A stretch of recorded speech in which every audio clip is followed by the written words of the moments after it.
everyone, and welcome to our chat about techno-feudalism. Today we are going to take a look at the theory of techno-feudalism and break down what exactly it means.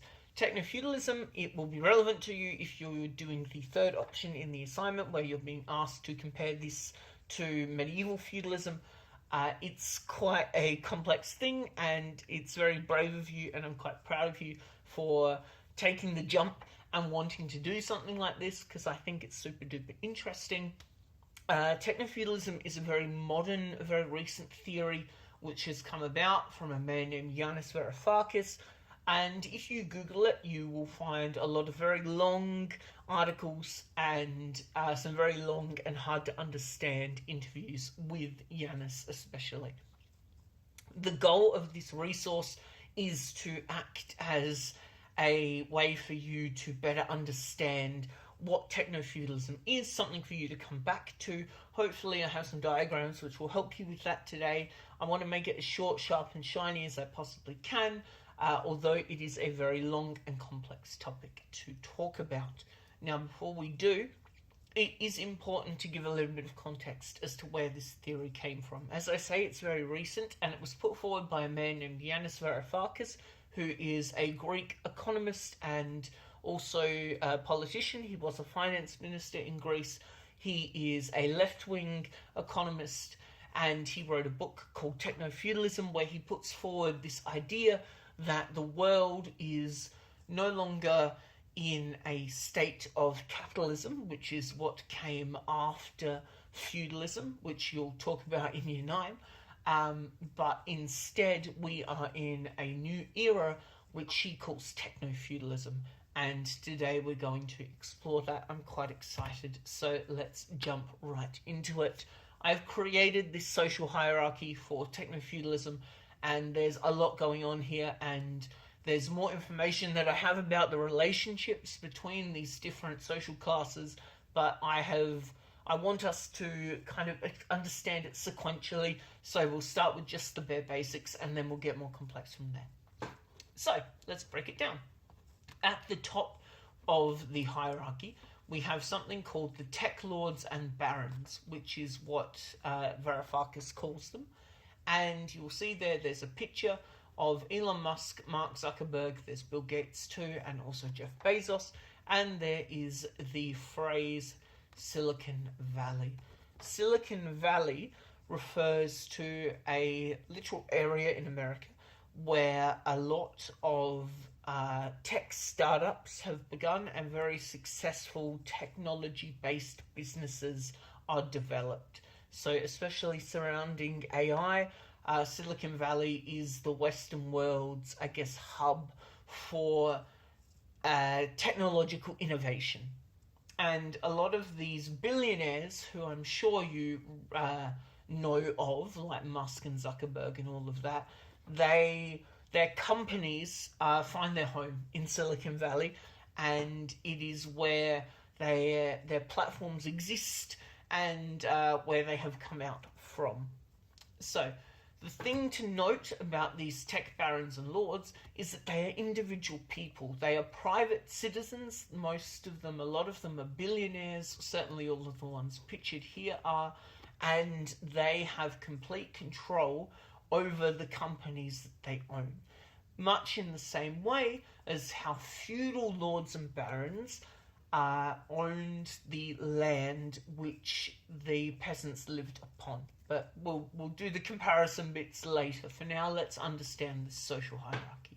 So there are our lords and our barons. Beneath them, we have politicians. Politicians aren't as relevant to this techno-feudalism hierarchy as what's below it, but I have included it because it is an important relationship and also a distinction between political power and economic power, and also how they're very much linked together, which we'll see later in the relationship. Below that, we have two different classes, which are really the same class. I've just divided them up into two to make it a little more explicit as to what they do. So, we have the mercantile, cloud serfs and peasants, and we have the regular cloud serfs or peasants. A serf is a peasant and a peasant is a serf. They are somebody who in medieval society were made to work the land in order to then produce various goods which were in the ownership of the lords and barons, and then they would be given the right to live on that land so long as they worked it. We should know that by now. And Varoufakis calls us cloud serfs because we are the majority of the population in society who are being allowed to live, quote unquote, on the platforms of these tech billionaires, which I'll talk more about in a second. But the distinction very quickly, the mercantile ones are the producers, the explicit producers of goods and services, much like how the artisans in medieval society produced, they were the smithies and the people who produced various goods, tapestries, weapons, baskets, etc., pottery, whatever. These are the people in modern day society who are either giving their services via things like Uber or producing songs and books and photography, which then can be sold through the various apps, which we'll talk about in a minute. And then the regular cloud serfs, they're interesting. They do the same thing. We do the same thing. We are selling something technically to the lords and barons, or we are giving something to them, and we'll talk about that more in a little bit. Now, before we move on, to understand this whole social hierarchy, it's essential to the theory of techno-feudalism to understand the term cloud capital and what exactly that means up in the left over here.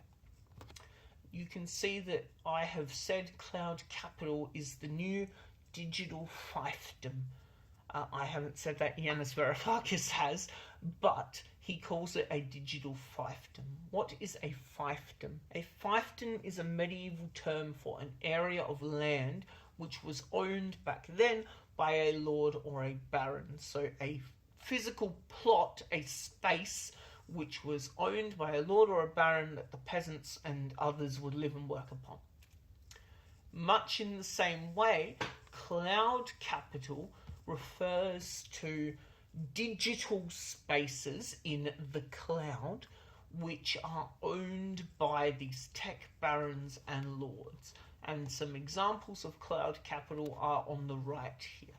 So Amazon, which we'll talk about in a minute, is an example of cloud capital because it is a digital space, a fief, which is a non-tangible plot of quote-unquote land which the Lord Jeff Bezos owns, and he allows the serfs to quote-unquote live on it. And when I say live on it, I mean use it. So use Amazon for the purchasing of goods and that sort of thing. But it is all owned by that one baron who is Jeff Bezos over there. Let's break down that relationship a little more, just so we understand how digital fiefs work and how cloud capital works, using that example of Amazon. So, Amazon doesn't make things. It doesn't produce anything, mostly. There are a couple of exceptions to the rule where they fund films and stuff like that, but they don't, by and large, produce anything. Amazon exists, and it started up as existing as a platform for people to upload the things that they owned, which they could then sell through Amazon to a consumer. And you can see that with the green arrows there. So let's break down this relationship a little more. We have what Varoufakis calls a cloud serf over here, a mercantile cloud serf in this case, who has some kitchen utensils, and whether these come from a distributor, and then she is the mercantile serf who through her uploads them to Amazon, it doesn't matter, or she just owns them. She has them either way, and she is uploading them to the digital fiefdom of Amazon, in order to sell them. Amazon accepts that, obviously. They allow her to use this cloud capital of the digital space of Amazon, and she uploads her spatula. The good sells through the consumer who uses Amazon to buy it, and the tech baron takes an average of 15% of the profit without producing anything. So it varies on Amazon depending on the type of item that you sell, but about 15% of however much that spatula sells for will go directly to the pockets of Jeff Bezos up there.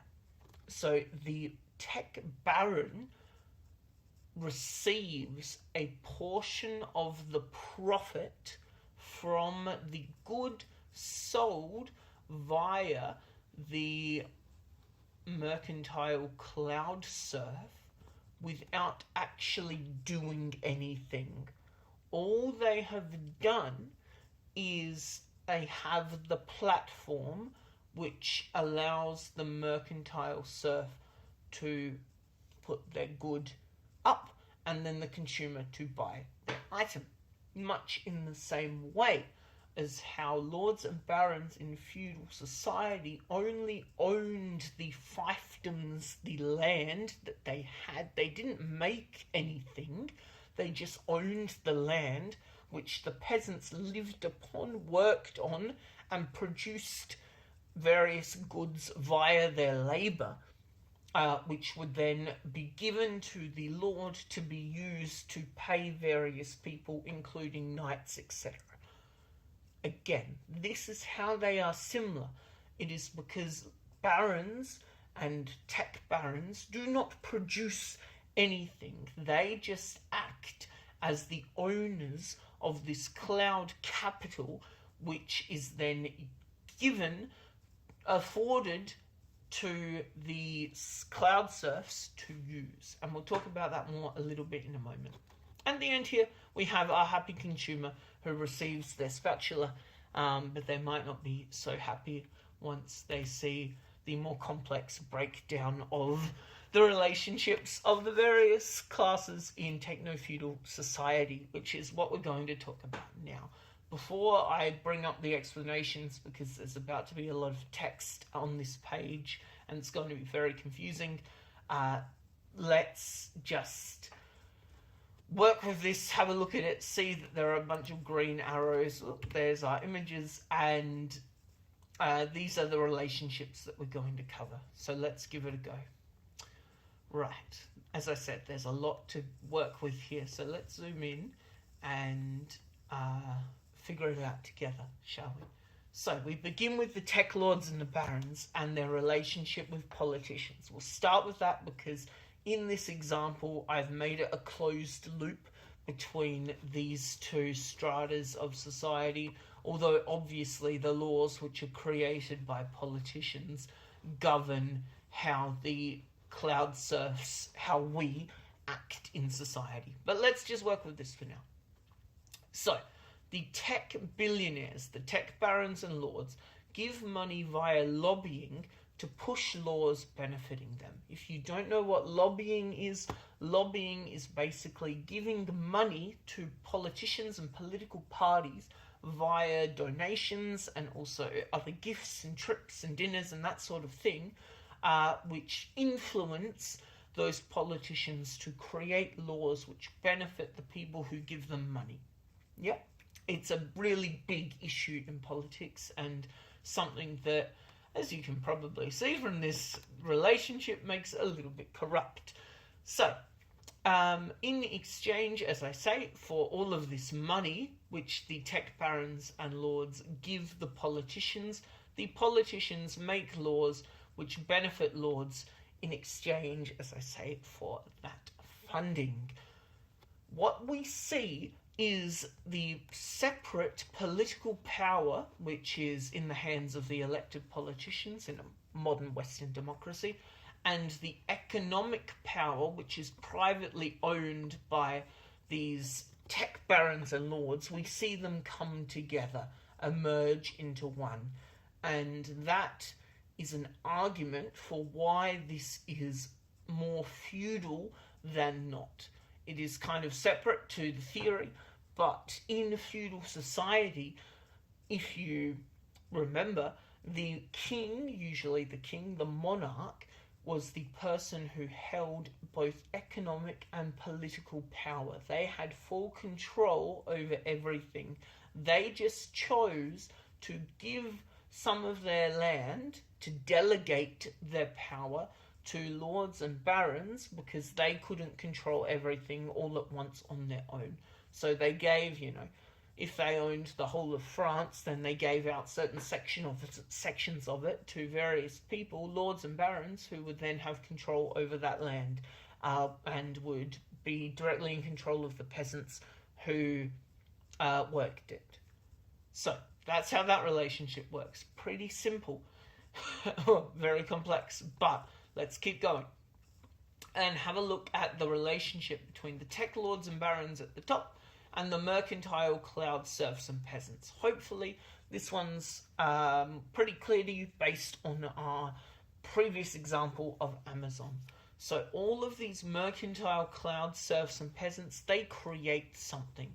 They make a song, they write a book, they do photography, which they can upload to Instagram. They are an Amazon seller who has various goods. They also offer their services in the form of being an Uber driver, that sort of thing, right? They are given by the tech lords and barons, if we follow this green arrow, they are allowed the use of the digital fief to sell what is produced, which are all of those things that I just mentioned. And in exchange for that, the serfs produce goods and services which are sold in the digital fiefs in exchange for a percentage of sale profits. So what is coming back to the lords and barons in exchange for using their cloud capital as a platform is money, in the case of the mercantile cloud serfs and peasants. Hopefully we understand that. We're now about to get a little bit more complex, and that's the relationship between the tech barons and the regular cloud serfs and peasants. Us, right? Let's follow this big green arrow all the way down. Tech barons provide cloud capital for people to work in, exist in, and use. So, reminder, cloud capital is all of these things here, all of these companies which offer platforms for us as consumers to exist on. We use Instagram, Facebook, Snapchat, etc. to upload stuff about our lives and interact with other people to communicate with them. We use Amazon and eBay as places to purchase goods. You could say marketplaces, but I'm going to talk about that in a minute. We use Uber to get rides. We use X to make tweets. We use Airbnb to book holidays. And I have TikTok there because obviously TikTok is really important. But TikTok is Chinese owned, so it is an exception to the rule. Well, it's not an exception to the rule. But in this case, we're looking at Western Silicon Valley tech barons and lords. TikTok refers to the Chinese tech barons and lords, who are obviously in a completely different political system, and we're not even going to talk about them today because that is very confusing and complex. But yes, so they provide us with places to be. In exchange for that, we as serfs provide our personal information to these tech barons in exchange for being able to live on their cloud capital. And when I say quote-unquote live, I'm referring to the fact that in medieval society, in the feudal system, peasants physically lived on the land. We obviously do not physically live in the cloud, in a digital space. However, we do exist there, and we do use these spaces for various important and relevant things in our lives.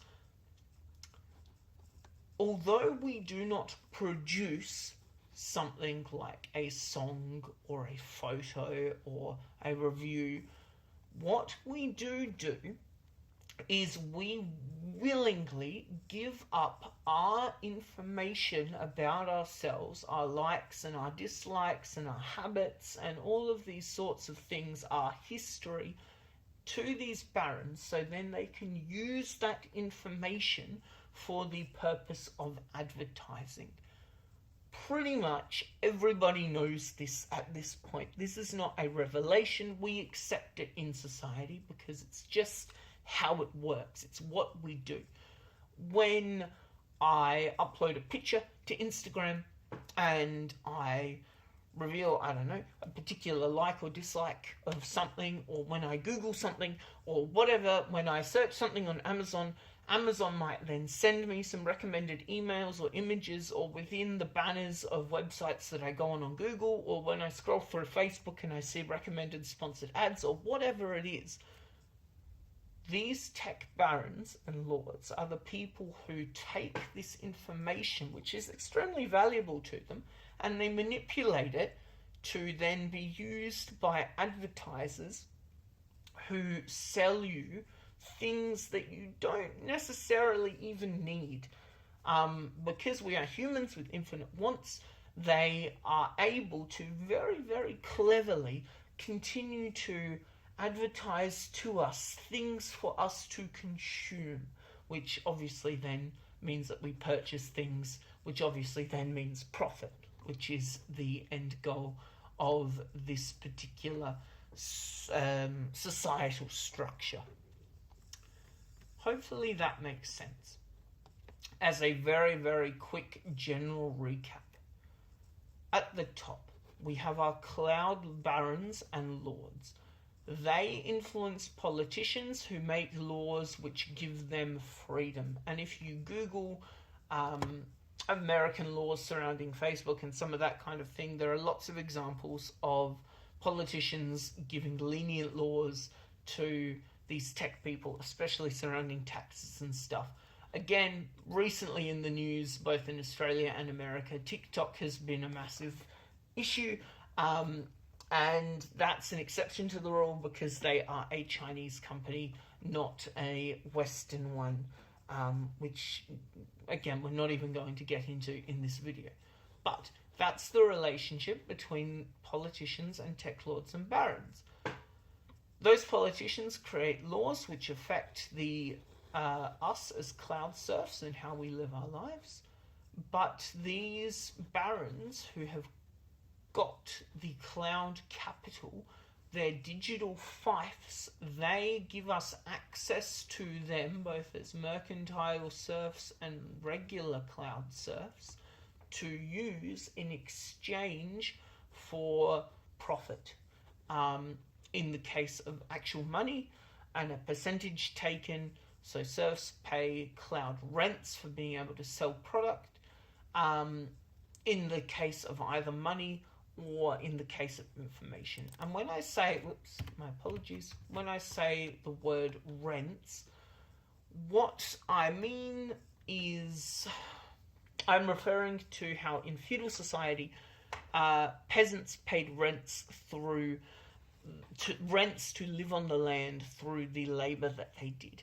In exactly the same way, in the techno-feudal hierarchy, we are paying quote-unquote rents to be able to live on these various digital fiefs. That is what has changed, that has caused someone like Yanis Varoufakis to say that we have moved into a new realm of people who, billionaires who own cloud capital and are affording us the ability to rent living there in exchange for various aspects of our lives. Alrighty. Now, your assessment is asking you to take this, which is an image of medieval feudal society and the relationships between the various social classes. It is asking you to take this and to compare it with the techno-feudal societal structure, to think about the similarities and differences of the relationships between the various social classes, and ultimately to come to hopefully a complex and sophisticated conclusion about the nature of societies and the way that people interact with each other.